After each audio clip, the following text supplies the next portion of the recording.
This is the Suzuki Vitara Strong Hybrid, a small crossover with all-wheel drive. At launch, the Vitara was one of the cheapest and the most interesting propositions in the segment. And how is it today? Let's find out.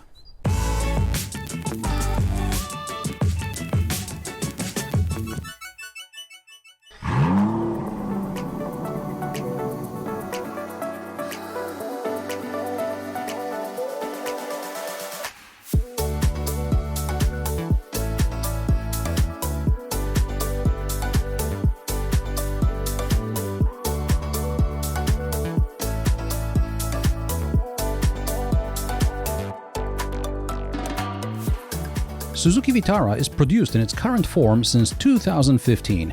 Back then, I reviewed a normally aspirated 1.6 petrol Allgrip all-wheel drive with a 5-speed manual transmission. I said it was an honest car for a fair price. Since then, the Vitara was given a modest facelift, mainly around the front bumper to fit the adaptive cruise control radar. There is also a new display between the analog gauges and a few driver aids have been added. New turbocharged engines replaced the normally aspirated units. In 2020, a mild hybrid was added, and as of 2022, the strong hybrid is promoted in some markets. Strong hybrid! That's more or less a so-called full hybrid like that offered by Toyota. But don't be fooled. Suzuki may offer the Corolla Estate as the Sways and the RAV4 PHEV as the Across, but that doesn't mean the Vitara Strong Hybrid is another joint venture of that sort. On paper, the hybrid Vitara may have similar performance to the Yaris Cross, but Suzuki's implementation of the hybrid powertrain differs from the one offered by Toyota.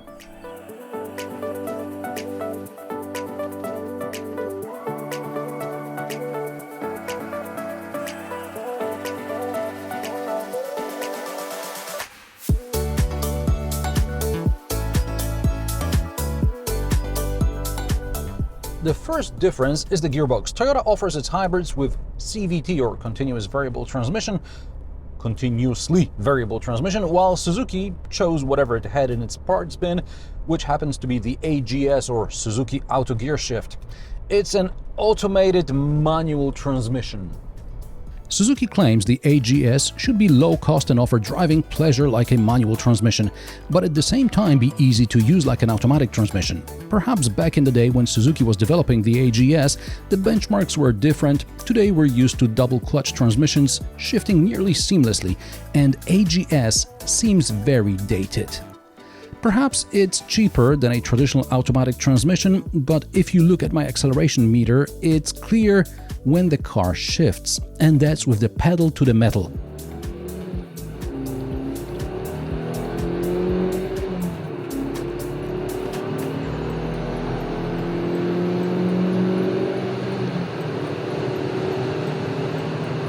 In normal city conditions, the acceleration dips are even worse. The hybrid may be strong, but not the gearbox.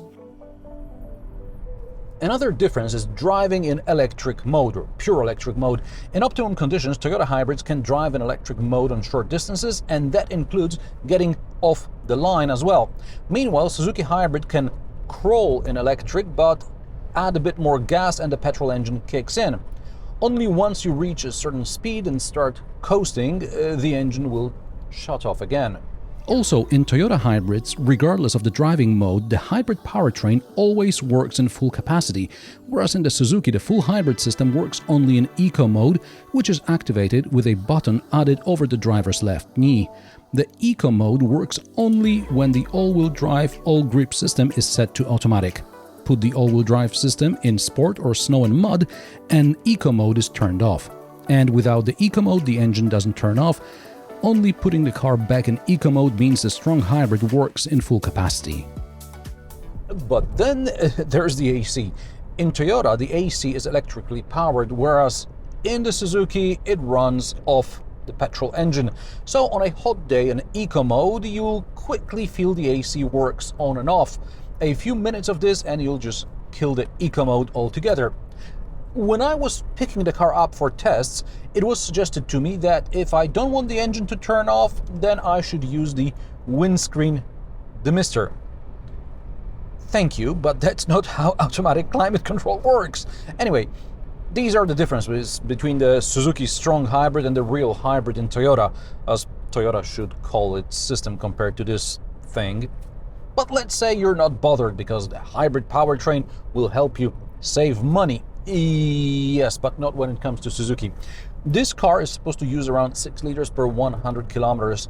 Combined with the Strong Hybrid and all-wheel drive, half a liter less with the Strong Hybrid front-wheel drive, and the mild hybrids will do half a liter more, respectively. Unless you pay extra tax on emissions, the fuel savings won't make up for the price difference in the foreseeable future. For reference, the Toyota Yaris Cross uses less than 5 liters per 100 kilometers, and in the Vitara Strong Hybrid I wasn't able to go below 6.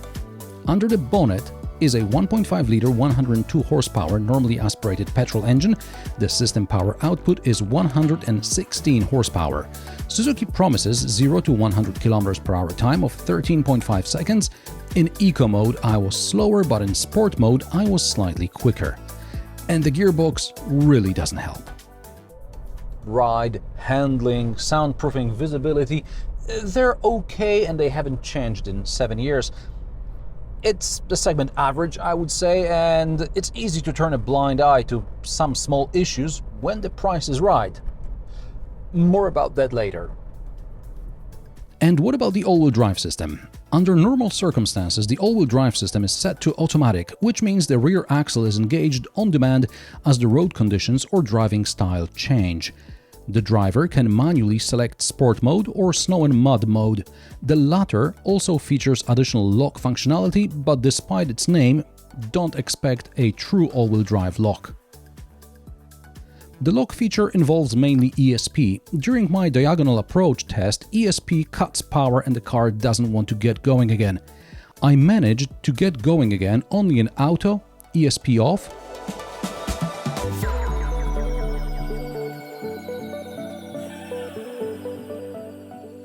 and then also in snow and mud, lock, ESP off.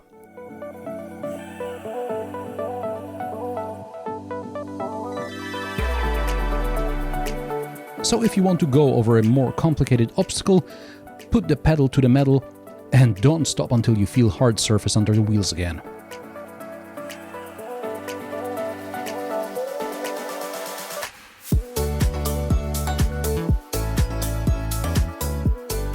Because of the hybrid system components, the boot volume is down to 289 liters from 375 in the regular powertrain version.